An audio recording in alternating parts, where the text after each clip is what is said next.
ವೀಕ್ಷಕರೇ, ಬೀದಿ ಬದಿಯ ಅಂಗಡಿಗಳ ಮೇಲೆ BBMP ಸವಾರಿ ಮಾಡಿದ್ದಾಯಿತು.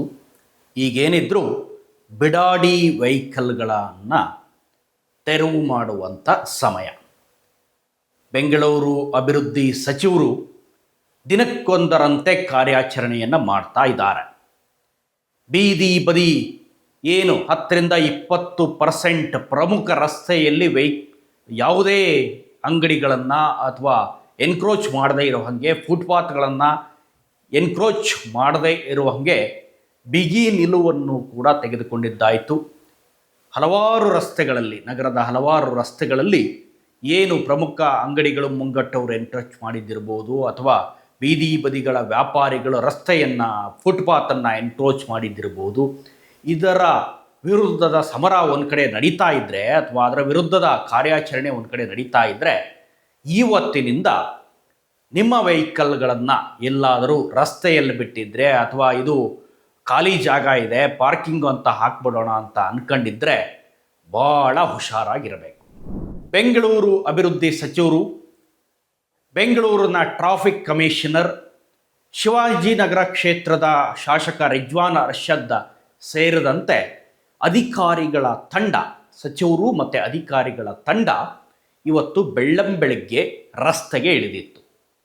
ರಸ್ತೆಯಲ್ಲಿ ಎಲ್ಲೆಲ್ಲೂ ವೆಹಿಕಲ್ ನಿಲ್ಲಿಸಿದ್ದಾರೆ ಅನ್ನೋದನ್ನು ಗಮನಿಸಿ ಸುಮಾರು ಸಾವಿರಾರು ವೆಹಿಕಲ್ ಮಾಲೀಕರಿಗೆ ಈಗಾಗಲೇ ಒಂದು ನೋಟಿಸನ್ನು ಕೂಡ ಕೊಟ್ಟಿದ್ರಂತೆ. ನೋಟಿಸನ್ನು ಅಂದರೆ ಅನೌನ್ಸ್ಮೆಂಟ್, ಪಬ್ಲಿಕ್ ಅನೌನ್ಸ್ಮೆಂಟನ್ನು ಮಾಡಿದ್ರು BBMP ವತಿಯಿಂದ.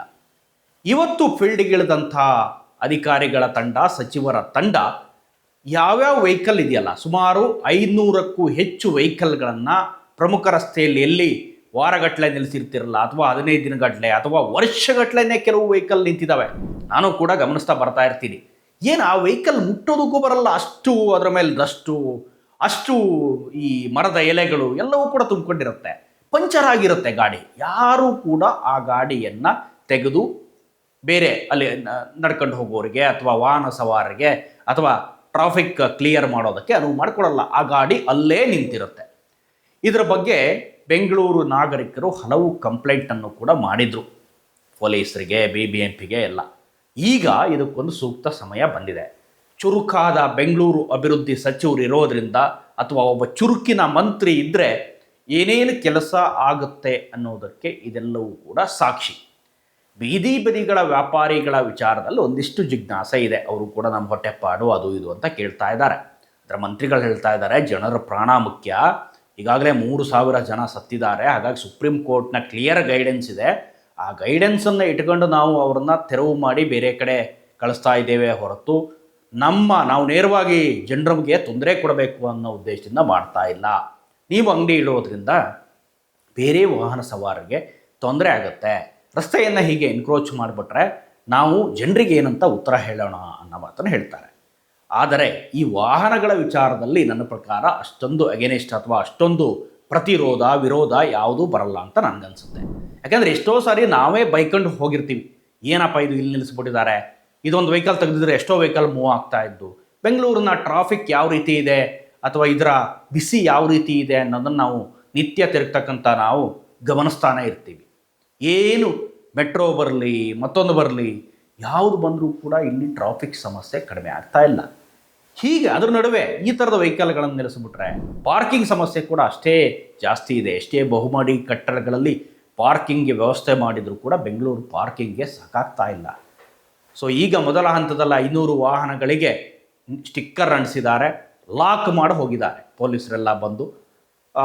ಇದಕ್ಕೆ ಈ ಕಾರ್ಯಾಚರಣೆ ಇವತ್ತಿಂದ ಆರಂಭ ಆಗುತ್ತೆ, ಇದು ಕೂಡ ನಿರಂತರವಾಗಿ ನಡೆಯುತ್ತೆ.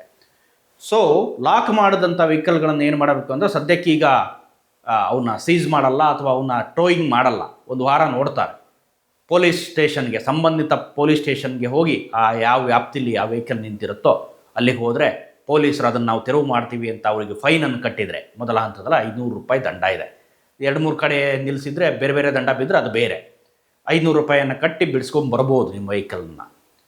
ಸೊ ಈಗ ಒಂದು ಪ್ರಶ್ನೆ ಹೇಳುತ್ತೆ, ಈ ಮನೆ ಮುಂದೆ ಹಿಂದೆಲ್ಲ ಪಾರ್ಕಿಂಗ್ ಮಾಡಿರಲಿಲ್ಲ, ಎಷ್ಟೋ ವೆಹಿಕಲ್ಗಳು ಮನೆ ಮುಂದೆನೇ ನಿಲ್ಲಿಸುತ್ತೆ, ದಿನ ತೆಗಿತಾರೆ. ಆದರೆ 2 ದಿನಕ್ಕೋ 3 ದಿನಕ್ಕೋ ತೆಗಿಯೋರು ಇದ್ದಾರೆ, ದಿನ ತೆಗಿಯೋರು ಇದ್ದಾರೆ, ಅಥವಾ ವಾರಕ್ಕೊಮ್ಮೆ ತೆಗಿಯೋರು ಇದ್ದಾರೆ. ಅಂಥವರಿಗೆ ಈಗ ಮೊದಲ ಹಂತದಲ್ಲಿ ಸಮಸ್ಯೆ ಮಾಡಲ್ಲ. ಆದರೆ ಒಂದು ಎಚ್ಚರಿಕೆಯನ್ನು ಕೊಟ್ಟಿದ್ದಾರೆ, ನೀವು ಕೂಡ ಪಾರ್ಕಿಂಗನ್ನು ವ್ಯವಸ್ಥೆ ಮಾಡ್ಕೊಳ್ಬೇಕಾಗುತ್ತೆ ಅನ್ನೋದು. ಸೊ ಮೊದಲ ಹಂತದಲ್ಲಿ ಯಾರಿಗೆ ತಿಂಗಳಗಟ್ಟಲೆ, ವಾರಗಟ್ಟಲೆ ಅಥವಾ 3 ತಿಂಗಳಗಟ್ಟಲೆ ಹೀಗೆ ನಿಂತಿರುವಂಥ ವೆಹಿಕಲ್ಗಳನ್ನು ಅವ್ರಿಗೆ ಲಾಕ್ ಹಾಕಿ ಹೋಗಿದ್ದಾರೆ ಅಥವಾ ನೋಟಿಸ್ ಅದರ ಮೇಲಿದೆ. 15 ದಿನಗಳವರೆಗೂ ಯಾರೂ ಬರಲಿಲ್ಲ ಅಂತಂದ್ರೆ ಆಮೇಲೆ ಟೋಯಿಂಗ್ ಆಗುತ್ತೆ, ಪೊಲೀಸ್ ಸ್ಟೇಷನ್ಗೆ ಹೋಗಿ ಟೋಯಿಂಗ್ ಆಗುತ್ತೆ. ಅದಾದ ನಂತರ BBMPಗೆ ಕೊಟ್ಟು ಆ್ಯಕ್ಷನನ್ನು ಕೂಗಲಾಗುತ್ತೆ, ಆ ವೆಹಿಕಲನ್ನು ಹರಾಜಿಗೆ ಹಾಕಲಾಗುತ್ತೆ. ಅಂದರೆ ಒಂದು ಹುಷಾರಾಗಿರ್ಬೇಕು ಬೆಂಗಳೂರು ಜನ. ಈಗ ನಿಮ್ಮ ವೆಹಿಕಲನ್ನು ಎಲ್ಲಿ ಬೇಕಂದ್ರೆ ಅಲ್ಲಿ ನಿಲ್ಲಿಸಂಗಿಲ್ಲ, ಅದರಿಂದ ಸಮಸ್ಯೆ ಆಗುತ್ತೆ, ಟ್ರಾಫಿಕ್ಕಿಗೂ ಸಮಸ್ಯೆ ಆಗುತ್ತೆ. ಸೊ ಈ ಕಾರ್ಯಾಚರಣೆ ನಿರಂತರವಾಗಿ ನಡೆಯುತ್ತೆ. ಒಂದು ವೇಳೆ ನೀವು ಮನೆ ಮುಂದೆ ನಿಲ್ಲಿಸಿದ್ರೂ ಕೂಡ ಸ್ವಲ್ಪ ಎಚ್ಚರಿಕೆಯಿಂದ ಇರಬೇಕು. ಅಧಿಕಾರಿಗಳು ಬಂದಾಗ ಹೇಳಬೇಕಿಲ್ಲ, ನಮ್ಮದೇ ವೆಹಿಕಲ್ ಅದು, ನಾವು ಪಾರ್ಕಿಂಗ್ ಎಲ್ಲ ಇಲ್ಲಿ ನಿಲ್ಲಿಸಿದ್ದೀವಿ, ಡೈಲಿ ತೆಗಿತೀವಿ, ಈ ರೀತಿ ಯಾರಿಗೂ ತೊಂದರೆ ಆಗಲ್ಲ. ಸೊ ಒಂದಿಷ್ಟು ಮಾನದಂಡಗಳನ್ನು ಪಾಲಿಸಬೇಕು.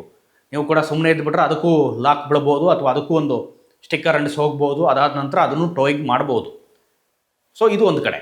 ಇನ್ನೊಂದು ಕಡೆ ಟೋವಿಂಗ್ ವ್ಯವಸ್ಥೆ ಕೂಡ ಮತ್ತೆ ಬೆಂಗಳೂರಲ್ಲಿ ಬರುತ್ತಂತೆ. ಎಲ್ಲೆಲ್ಲೋ ವೆಹಿಕಲ್ ನಿಲ್ಲಿಸ್ಕೊಂಡು ಎತ್ಕೊಂಡು ಹೋಗ್ತಾರೆ ಪೊಲೀಸರು. ಸೊ ಟೋಯಿಂಗ್ ಇರಲಿಲ್ಲ ಒಂದಷ್ಟು ದಿನ, ಕೇವಲ ಲಾಕ್ ಮಾಡಿ ಹೋಗೋ ವ್ಯವಸ್ಥೆ ಇತ್ತು ಇಲ್ಲಿವರೆಗೂ. ಈಗ ಟೋವಿಂಗನ್ನು ಕೂಡ ಮಾಡ್ತೀವಿ ಅಂತ ಬೆಂಗಳೂರು ಅಭಿವೃದ್ಧಿ ಸಚಿವರು ಹೇಳಿದ್ದಾರೆ, ಕೃಷ್ಣ ಬೈರೇಗೌಡರು. ಬೆಂಗಳೂರು ದಕ್ಷಿಣದಲ್ಲಿ ಈಗಾಗಲೇ ಇದು ಟೋಯಿಂಗ್ ಕೂಡ ಸ್ಟಾರ್ಟ್ ಆಗಿದೆ ಅಂತೆ. ಸೊ ಏನೇ ಇರಲಿ, ಒತ್ತುವರಿ ತೆರವು ಬೆಂಗಳೂರಲ್ಲಿ ಭಾಳ ಒಳ್ಳೆಯ ವಿಚಾರವೇ. ಒತ್ತುವರಿ ತೆರವಿನ ರೀತಿಯಲ್ಲಿ ಈ ವೆಹಿಕಲ್ಗಳನ್ನು ತೆರವು ಮಾಡೋದು ಇದೆಯಲ್ಲ, ಇದಂತೂ ಇನ್ನೂ ಸೂಪರ್ ಕಾರ್ಯಾಚರಣೆ. ಇದಾದರೆ ಬೆಂಗಳೂರಿನ ಮತ್ತಷ್ಟು ಟ್ರಾಫಿಕ್ ಕ್ಲಿಯರ್ ಆಗ್ಬೋದು ಅಥವಾ ಮತ್ತಷ್ಟು ಗಾಡಿಗಳನ್ನು ನಿಲ್ಲಿಸೋದಕ್ಕೆ, ನಿತ್ಯ ಬಳಕೆ ಮಾಡುವಂಥ ಗಾಡಿಯನ್ನು ನಿಲ್ಲಿಸೋದಕ್ಕೆ ಜಾಗ ಸಿಗ್ಬೋದು. ಅದೆಲ್ಲಕ್ಕಿಂತ ಮುಖ್ಯವಾಗಿ ಪಾದಾಚಾರಿಗಳಿಗೆ ನಡ್ಕೊಂಡು ಹೋಗೋದಕ್ಕಾದರೂ ಅನುಕೂಲ ಆಗ್ಬೋದು. ಇದಿಷ್ಟು ಈ ಕ್ಷಣದ ಅಪ್ಡೇಟ್ಸ್ ಇಂಥದ್ದೇ ಮತ್ತಷ್ಟು ಕಂಟೆಂಟ್ಗಾಗಿ ನೋಡ್ತಾ ಇರಿ ಸುಮನ್ TV ಕನ್ನಡ. ಹಾಗೆಯೇ ನೀವೇನಾದರೂ ನಮ್ಮ ಚಾನಲ್ನ ಸಬ್ಸ್ಕ್ರೈಬ್ ಮಾಡಿಲ್ಲ ಅಂತಾದರೆ ದಯವಿಟ್ಟು ಈ ಕೂಡಲೇ ಸಬ್ಸ್ಕ್ರೈಬ್ ಮಾಡಿ, ಶೇರ್ ಮಾಡಿ, ಲೈಕ್ ಮಾಡಿ ಮತ್ತು ಕಮೆಂಟ್ ಮಾಡೋದನ್ನು ಮರಿಬೇಡಿ. Thank you.